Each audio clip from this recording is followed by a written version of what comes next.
আহ, আজ কয়েকদিন প্রায় সপ্তাহখানেকের মতো হবে। রাশিয়া ইউক্রেন যুদ্ধ তো চলমান। ওইটা নিস্তেজ হওয়া শুরু হয়েছে যখন আহ, ফিলিস্তিনের মুজাহিদিনরা সন্ত্রাসী ইসরায়েলের উপর আহ, তাদের প্রতিরোধ যুদ্ধ গড়ে তোলে 7 অক্টোবর থেকে গত বছর। তখন থেকে ইউক্রেন এবং রাশিয়ার ভিতরে যে যুদ্ধের আন্তর্জাতিক মিডিয়াতে যেভাবে হাইলাইটস করে প্রচারণা চালানো হতো, সেটা তখন থেকে কমা শুরু হয়েছে 7 অক্টোবরের হামলার পর থেকে। এবং ইসরায়েল তারা যখন গণহত্যা চালাচ্ছিল ফিলিস্তিনের গাজা উপত্যকায়, তখন সারা বিশ্বের মানুষ যখন সৌরভ, তখন তারা ইরানের তথাকথিত পারমাণবিক অস্ত্র বানানোর অজুহাতে ইরানে হামলা করে। যদিও এই অস্ত্র 2014 সাল কিংবা ইসলামী বিপ্লবের পর থেকেই ইয়াহুদি এবং আমেরিকা বলে আসতেছে যে ইরান তাদের সেই স্বপ্নের পারমাণবিক বোমা বানাতে মাত্র 1 সপ্তাহ দূরে আছে, কিংবা 1 মাসের ভিতরে তারা পারমাণবিক বোমা বানিয়ে ফেলবে। ইসরায়েল এবং আমেরিকা বারবার বলে এসেছে যে তারা এই পারমাণবিক বোমা বানাতে কখনোই দিবে না। এর এগেনস্টে তারা হামলা করবে এবং তাদের হামলার মাধ্যমে এই পারমাণবিক বোমার কার্যক্রম সম্পূর্ণভাবে দোষিয়ে দিবে বা নিঃশেষ করে দিবে। তার ওই ফলশ্রুতিতে এই মাসেই তারা হামলা শুরু করে। আজ যুদ্ধের সম্ভবত প্রায় 14 তারিখ কিংবা 12 তারিখের দিকে হামলাটা হয়। আজ অনেকদিন হয়ে গেছে, প্রায় 1 সপ্তাহের উপর হয়ে গেছে যুদ্ধের এই হামলাটা। তো এখন সারা বিশ্বের মিডিয়া ইরান এবং ইসরায়েলের আগ্রাসন এবং ইরানের প্রতিরোধের যে ঘটনা, সেটা নিয়ে ব্যস্ত হয়ে পড়েছে। আমরা দেখতে পাচ্ছি যে ওইদিকে ইউক্রেন এবং রাশিয়ার ভিতরে যে যুদ্ধ, সেটা প্রায় মানুষ ভুলতে বসেছে। এদিকে তাদের গাজা গণহত্যার ইতিহাস আজ সবার চোখের সামনে, সেটাও মানুষ ভুলতে বসেছে। কিন্তু তারা তাদের হত্যাযজ্ঞ কিংবা গাজায় পৃথিবীর ইতিহাসে তানকে কেন্দ্র করে যে গণহত্যা, সেটা এখনও চলমান আছে। এখনও তারা দৈনিক 150, 200 কিংবা তারও বেশি শুধু নিহত হয়, আর আহত তো অগণিত। আহতদেরকে ধরাই হয় না যে এরা আহত হয়েছে। এভাবেই যুদ্ধ চলমান। এই চলমান যুদ্ধের ভিতরে তারা ইরানের উপরে হামলা করে বিশ্বের যে মিডিয়া যে বিষয়গুলো নিয়ে ব্যস্ত থাকতো, সেগুলো থেকে তারা এখন ইরান এবং ইসরায়েলের ভিতরে যে যুদ্ধ, এটাকে যুদ্ধ বলা যায় না, ইরানের উপরে যে আগ্রাসন, সেই আগ্রাসনকে ইসরায়েলের প্রতিরোধ বলে চালিয়ে দিচ্ছে। যাই হোক, বর্তমান বিশ্বে টিকে থাকতে হলে সব রাষ্ট্রেরই দরকার হচ্ছে তার শত্রুর চাইতে তাকে 1 কদম কিংবা 2 কদম আগিয়ে থাকতে হবে, আর না হয় তার শত্রুর সমপরিমাণ শক্তি নিয়ে নিজেকে গড়ে তুলতে হবে। তা না হলে এই জায়নিস্টদের হাত থেকে কেউ বেঁচে থাকতে পারবে না। আমেরিকা যদিও চায়, আমেরিকা যদি নিজেরাই বলে যে আমরা উত্তর কোরিয়ার উপর হামলা করব, তারা জিন্দিগিতেও সাহস করবে না। কিংবা করলেও যদি হামলা করে, তারা যুদ্ধটাকে ওই স্কেলে নিয়ে যাবে না যেখানে গেলে পারমাণবিক বোমা কিংবা উত্তর কোরিয়া তাদের ফিট দেয়ালে ঠেকে গিয়ে তারা যে ধ্বংসযজ্ঞ চালাবে, সেটা আমেরিকা চাইবে না। কিংবা আমেরিকা পারমাণবিক কোনো রাষ্ট্রের সাথে যুদ্ধে জড়াবে বলে আমি মনে করি না। সে উত্তর কোরিয়া কিন্তু তার অস্তিত্ব রক্ষায় তারা পারমাণবিক বোমা বানিয়ে ফেলেছে এবং তারা বলা যায় এক প্রকার সেফ। তাদের এগেনস্টে তাদের শত্রুরা যতই হাক ডাক দেখ না কেন, তারা কখনো উত্তর কোরিয়ার উপরে হামলা করবে না।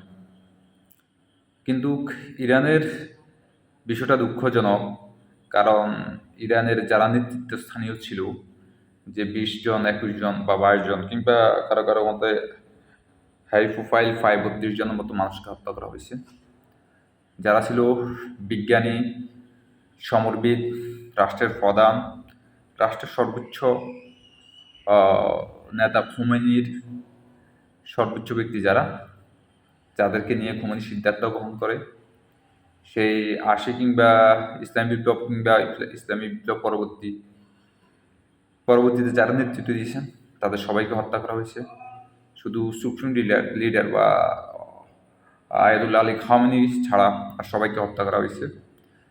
তার ধারাবাহিকতায় তারা আলী খামেনিকে হত্যা করার জন্য ক্লিয়ারলি বলে দিয়েছে, বৈশ্বিকভাবেই তারা মিডিয়া এনে হাকডাক করেই বলেছে যে আমরা আলী খামেনিকে হত্যা করব।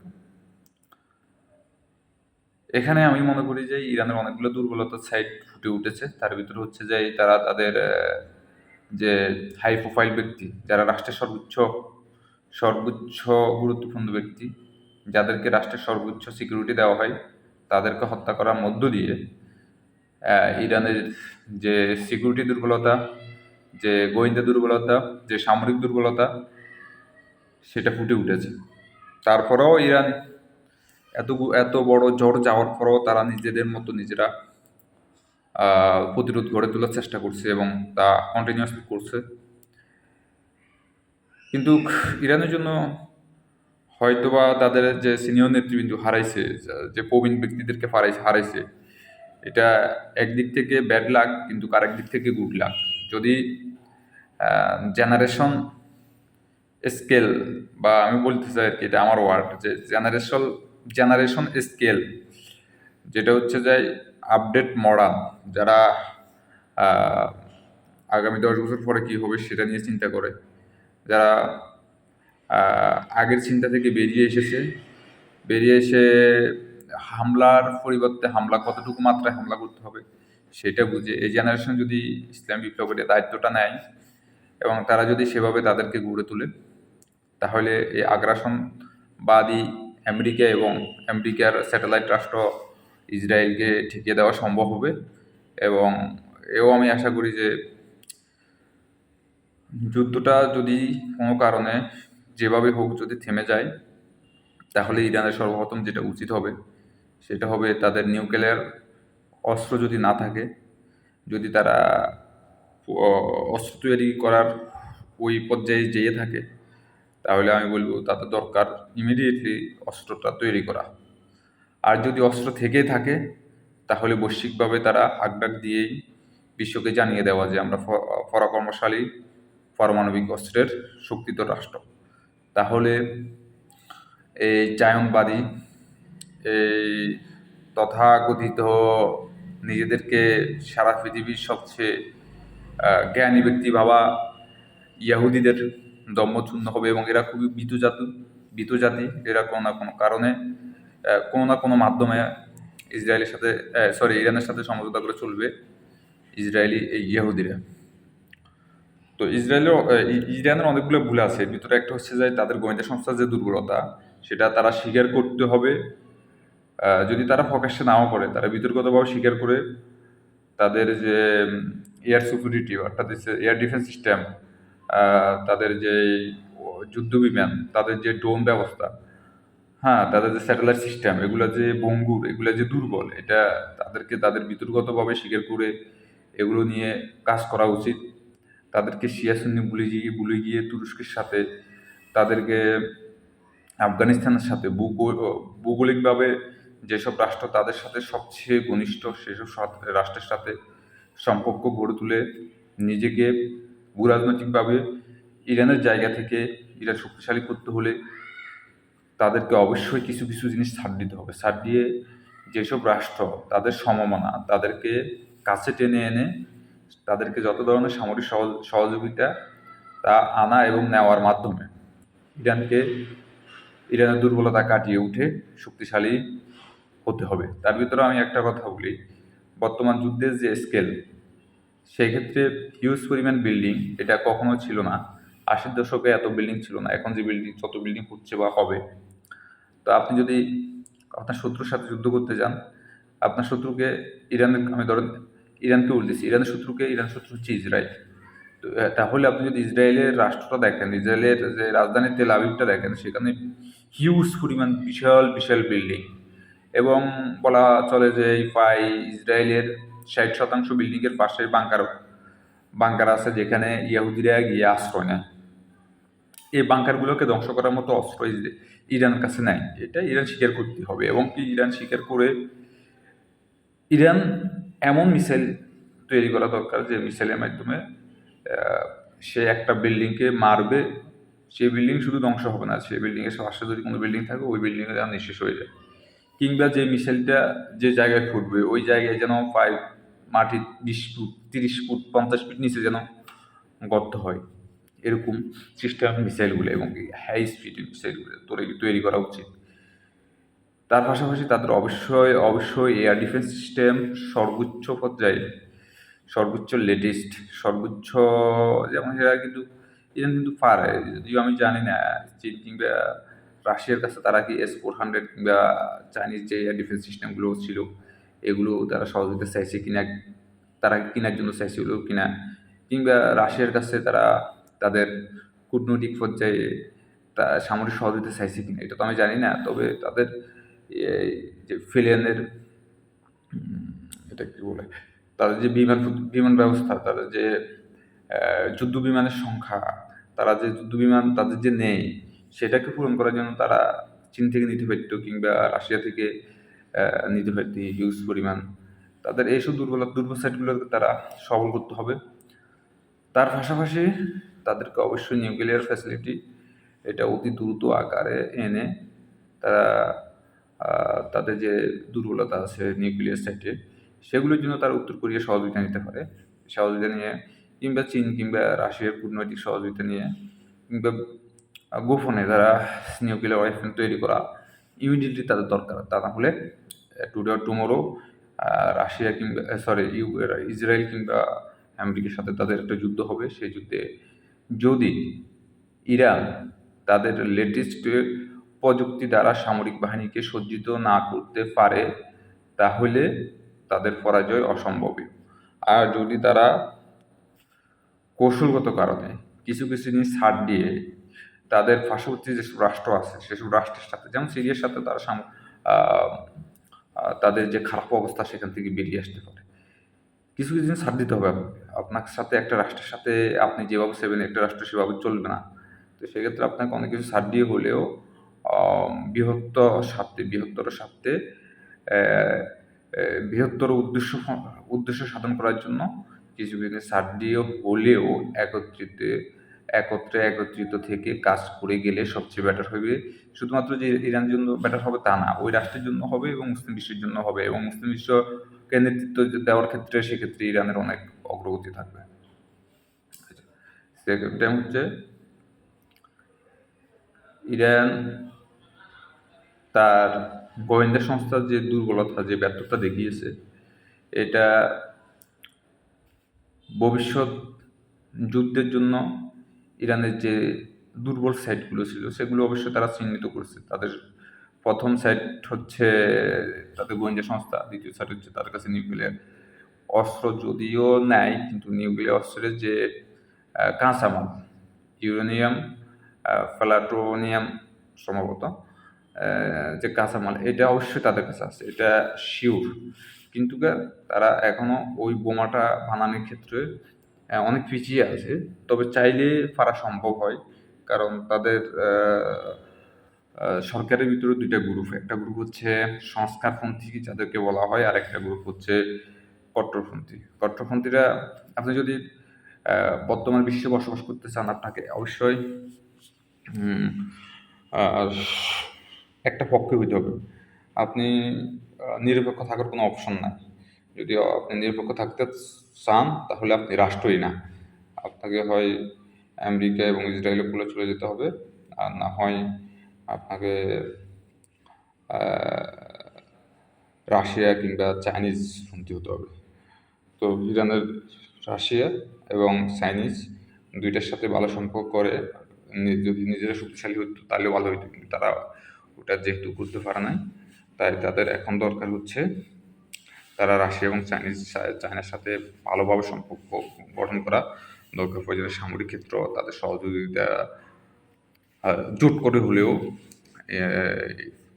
তাদের যেসব দুর্বল সাইডগুলো আছে সেগুলোকে সবল করা ইরানের। হ্যাঁ, রাশিয়া এবং চায়নার সাথে সম্পর্ক গঠন করে তাদের দুর্বল সাইডগুলোকে সবল করা, তার পাশাপাশি তারা এমন কিছু ওয়েপন তৈরি করা যেগুলো আমেরিকা কিংবা ইসরায়েলকে যুদ্ধের প্রথম ধাক্কা কিংবা মিডল ধাক্কা কিংবা একেবারে শেষ মুহূর্তে চমক দেখানো যায় এরকম কিছু। যেমন বাংকার ব্লাস্টার বোমা, যেমন একটা বিল্ডিংয়ে বোম্বিং করা হবে, পুরো বিল্ডিং ধসে পড়বে, কিংবা মাটির 20 ফিট নিচে যদি কেউ কোনো বাংকার থাকে ওই বাংকার ধ্বংস করার মতো অস্ত্র তৈরি করা। কারণ বর্তমান বিশ্বে প্রত্যেকটা রাষ্ট্র, রাষ্ট্রগুলো যারা ইরানের শত্রু রাষ্ট্র, সেসব রাষ্ট্র প্রত্যেকটা বাড়ির নিচে বেসমেন্ট তৈরি করে সেখানে বোমার আঘাত থেকে বাঁচার জন্য কিংবা মিসাইলের আঘাত থেকে বাঁচার জন্য পালিয়ে যায়। এক্ষেত্রে তাদের ক্ষয়ক্ষতি খুবই কম হয়। তো এর জন্য দরকার হচ্ছে এমন ওয়েপন তৈরি করা যে ওয়েপন মাটির 20 ফিট 30 ফিট নিচে গেলেও যেন তাদের ক্ষতি হয়। ইরান যদি এই যুদ্ধের প্রথম স্কেলে যদি একটা কাজ করতো, সেটা হচ্ছে তাদের কাছে এমন কিছু ওয়েপন যদি থাকতো যে ওয়েপন দিয়ে তারা ইসরায়েলের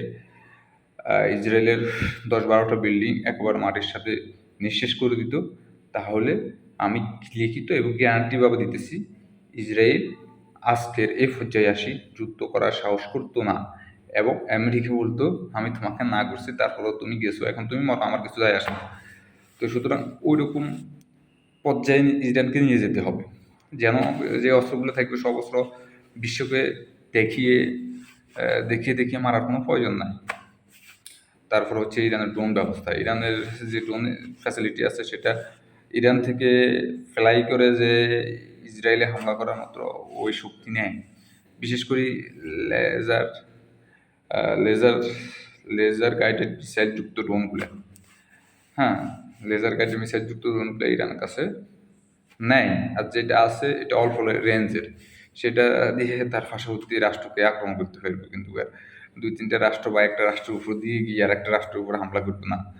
আপনি পৃথিবীর বায়ুমণ্ডল থেকে যদি উপর দিয়ে ড্রোন উড়ে যায়, সেক্ষেত্রে missile lens anti tank anti anti aircraft anti drone aircraft ওটাকে ডিটেক্ট করতে পারে না। হ্যাঁ, বা অ্যান্টি রাডার যেটাকে বলা হয় যে S-400 মতন S-400-এর মতো আকাশ প্রতিরক্ষা ব্যবস্থা ওইটাকে ডিটেক্ট করতে পারে না। তো সেক্ষেত্রে কী করতে হবে, সেক্ষেত্রে এমন ড্রোন ইউজ করতে হবে যেন পৃথিবীর বায়ুমণ্ডলের উপর দিয়ে ফ্লাই করে গিয়ে ইসরায়েলের উপরে বোম্বিং করে। তাহলে কী হবে, তাহলে ইসরায়েল কিন্তু যদি ইরানের এই সক্ষমতা থাকে আর ইসরায়েল না জানে, ইসরায়েলের উপরে যদি ইরান ওই আক্রমণটা করে, তাহলে ইসরায়েল তো হতভম্ব হয়ে গিয়ে অবশ্যই পা ধরে তারা যুদ্ধবিরতি করবে। যেহেতু ইরানের কাছে এরকম কিছু নেই, আর যদি থাকে তাহলে আমি মনে করি যুদ্ধে আমেরিকা জড়ানোর আগেই ইরান এইসব ওয়েপন ইউজ করা দরকার। যদি এইসব ওয়েপন ইউজ করে ইরান, তাহলে আমেরিকা এই যুদ্ধে জড়াবে না। কারণ হচ্ছে আমেরিকা চিন্তা করবে তখন যে এই যুদ্ধ দীর্ঘ এবং কি এই যুদ্ধে বিশাল ক্ষয়ক্ষতি হবে, যা আমেরিকা চাইবে না।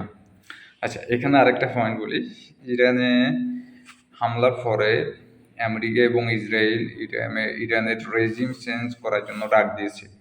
সেক্ষেত্রে দেখা গেছে ইরানের জনগণ আমেরিকা এবং ইসরায়েলকে প্রত্যাখ্যান করেছে। তার মানে হচ্ছে তারা যদি এখন যুদ্ধে যায়, তারা বিজয় লাভ করার কোনো সম্ভাবনা নাই।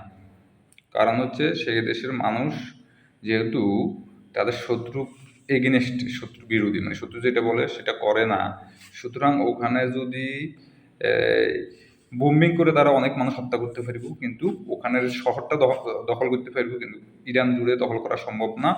এবং ইরানিরা প্রতিরোধ গড়ে তুলবে এবং ওখানে লং টার্ম একটা যুদ্ধ চলবো, আর ওই যুদ্ধে বিশাল অর্থনৈতিক ক্ষয়ক্ষতির শিকার ইসরায়েল এবং আমেরিকা হবে। তবে এখানে আমেরিকা টিকে যাবে, কারণ হচ্ছে আমেরিকা হয়তো বা 10 বছর কিংবা 20 বছর যুদ্ধ করবে, যুদ্ধ করার পরবর্তীতে ওখান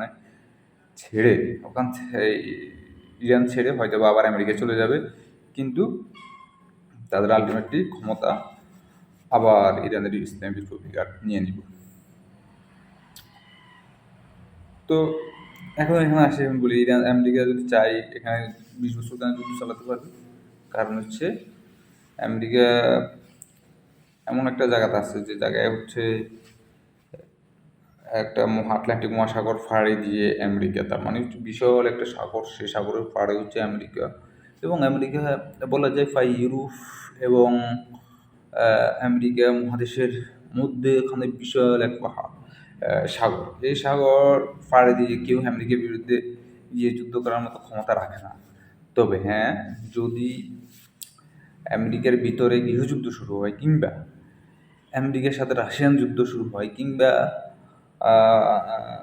আমেরিকার সাথে চায়নার যুদ্ধ শুরু হয়, এবং আমেরিকার সাথে রাশিয়া কিংবা চায়না যদি যুদ্ধ হয়, আর রাশিয়া আর চায়না তাদের আমেরিকান যেসব অস্ত্র কারখানা আছে সেগুলো হামলা করে ধ্বংস করে দেয়, তাহলে আমেরিকার একমাত্র পরাজয় ঘটবে। এছাড়া আমি আর আমেরিকার পরাজয় দেখি না।